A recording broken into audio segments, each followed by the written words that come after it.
অধ্যায় ১৩ নবম সূত্র স্বপ্নকে বাস্তবে রূপ দিতে কর্মের প্রয়োজনীয়তা। নিজের মূল্য শতগুণে বৃদ্ধি করার পর আলতাফের আত্মবিশ্বাস তুঙ্গে ছিল। এবার সে নবম সূত্রটি অনুশীলন শুরু করল।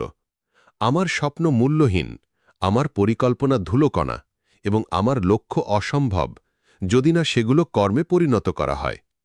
এই সূত্রটি আলতাফের চোখে নতুন করে আলোর ঝলকানি এনে দিল।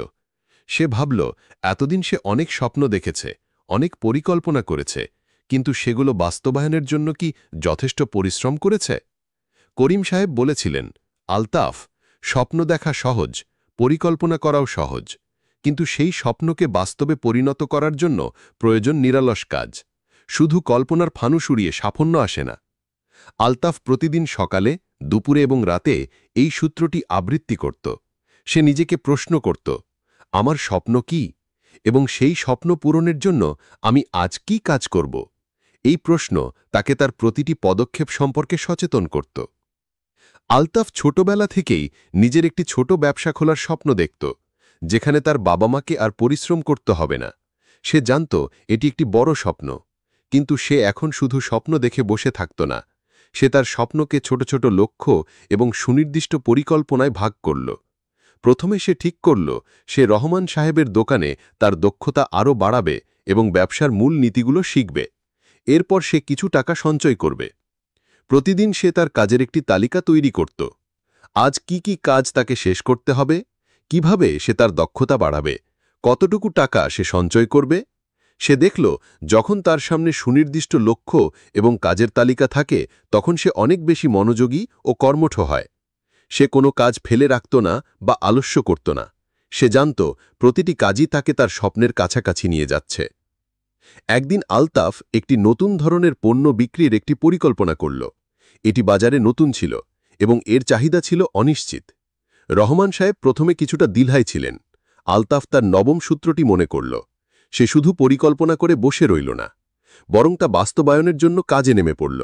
সে নিজেই গবেষণা করল, সম্ভাব্য ক্রেতাদের সাথে কথা বলল এবং তাদের চাহিদা বোঝার চেষ্টা করল। এরপর সে রহমান সাহেবের কাছে গিয়ে একটি বিস্তারিত প্রস্তাব পেশ করল। তার সুনির্দিষ্ট পরিকল্পনা এবং কর্মনিষ্ঠা দেখে রহমান সাহেব প্রভাবিত হলেন এবং তাকে অনুমতি দিলেন। আলতাফের পর দিনরাত পরিশ্রম করল। সে নতুন পণ্যটি নিয়ে মানুষের কাছে গেল, তাদের প্রতিক্রিয়া শুনল এবং তার কৌশল পরিবর্তন করল। প্রথম দিকে কিছু বাধা এলেও সে হাল ছাড়ল না। তার অধ্যাবসায় এবং কর্মপ্রবণতার কারণে ধীরে ধীরে সেই নতুন পণ্যটি বাজারে সফল হল। এই অভিজ্ঞতা আলতাফকে আরও বেশি করে বোঝাল যে শুধু স্বপ্ন দেখাই যথেষ্ট নয়, সেগুলোকে বাস্তবে রূপ দিতে কাজ করতে হয়। সে তার ব্যক্তিগত জীবনেও এই সূত্রটি প্রয়োগ করল। সে ঠিক করল গ্রামের বাড়িতে তার বাবা মায়ের জন্য একটি নতুন ঘর তৈরি করবে। এটি তার একটি বড় স্বপ্ন ছিল। সে এই স্বপ্নকে ছোট ছোট লক্ষ্যে এবং সুনির্দিষ্ট পরিকল্পনায় ভাগ করল। প্রথমে সে ঠিক করল কত টাকা লাগবে, কতদিন সময় লাগবে, কিভাবে কাজ শুরু করবে। তারপর সে প্রতিদিন সেই লক্ষ্য পূরণের জন্য কাজ শুরু করল। সে তার উপার্জনের একটি বড় অংশ সঞ্চয় করতে শুরু করল এবং নিয়মিত গ্রামের মিস্ত্রির সাথে যোগাযোগ রাখল। এই কর্মনিষ্ঠা তাকে তার স্বপ্ন পূরণের পথে দ্রুত এগিয়ে নিয়ে গেল। আলতাফ বুঝতে পারল তার ভেতরের স্বপ্নগুলো এতদিন শুধু তার মনেই ঘুরপাক খেত, কারণ সে সেগুলোকে বাস্তবায়নের জন্য প্রয়োজনীয় কর্ম করেনি। এখন সে জানত একটি স্বপ্ন তখনই বাস্তবে রূপ নেয় যখন তার পেছনে থাকে দৃঢ় কর্ম পরিকল্পনা এবং নিরলস পরিশ্রম। সে আর কোনো কাজ ফেলে রাখত না, কোনো অজুহাত দিত না। তার জীবন এখন স্বপ্নের পেছনে ছুটে চলার এক কর্মময় যাত্রা। এই নবম সূত্রটি আলতাফের মধ্যে এক নতুন কর্মোদ্যম তৈরি করল।